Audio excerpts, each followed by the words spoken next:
What's up, guys? Thanks for coming by. Today I'll be reviewing the remake of the 1992 animated classic Aladdin.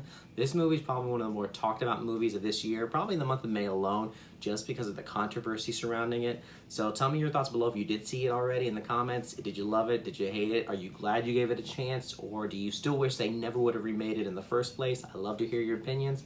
And also consider clicking on that subscribe button today and also tapping on that bell in order to hear any future content from me for your future enjoyment. The film is directed by Guy Ritchie, who gave us movies like Snatch and Sherlock Holmes, so this is definitely a different take for him. And the cast includes Will Smith as Genie, Naomi Scott as Jasmine, Many Moussaoud as Aladdin, and Marwan Kenzari as Jafar. So everyone's familiar with the story of Aladdin, more or less, and this movie is the exact same storyline, so I'm not really going to get into that. It does add a few more elements regarding Jasmine and Genie, which makes it a bit more interesting, so it's not a shot-by-shot remake. So it's a fine line between it being familiar, but not exactly a carbon copy. First, I have to talk about the casting because that is one of the reasons why this movie was so controversial, aside from the fact that many people just didn't want this movie to be remade in the first place by Disney. And most of you know who I'm going to mention. That is Will Smith portraying Genie. When that was first announced, a lot of people were shocked or mad, whatever you want to call it. I was kind of surprised, and they were all up in arms about it. They were saying no one will ever be able to replace Robin Williams, and that's true. No one can ever top that performance. That is probably one of the best performances he's ever done, and this is coming from somebody that's not the biggest fan of Will Smith. I like him. He's in a few good movies, but he's never my really go-to actor, and I have to say, I was impressed. He made it his own, and like I said, in this version, they kind of humanized him. They gave him a few extra elements that added to his character in this movie, which makes it a bit more special. So it made me like this version of Genie even more.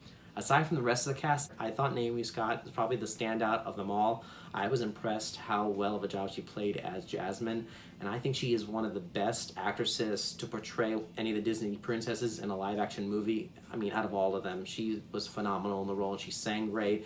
And Many Moussaoud, who played Aladdin, he was just as good as well. I was impressed.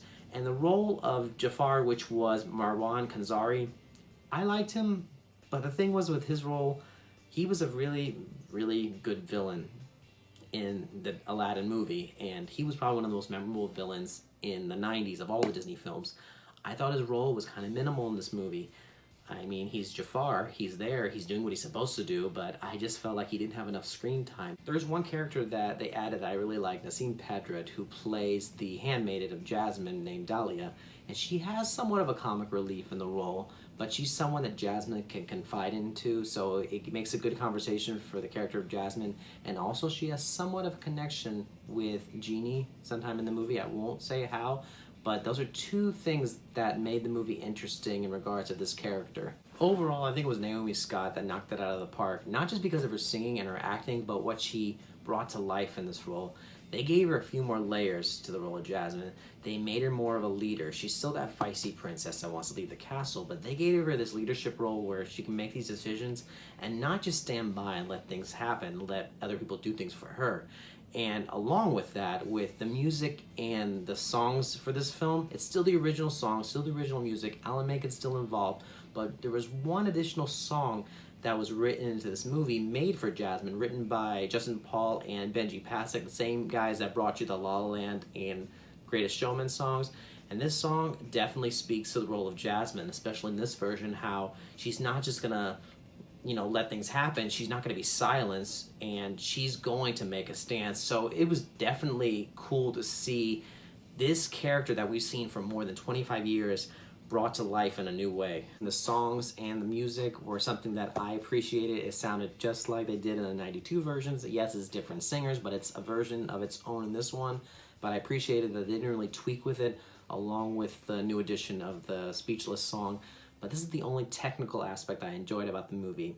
Everything else I had kind of a problem with, and this goes back as far as the Beauty and the Beast movie.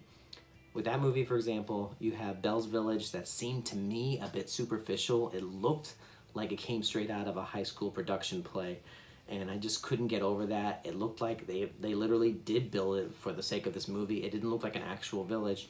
And then when you go to Beast Castle, it looked too perfect looking for me. It looked like it couldn't be real.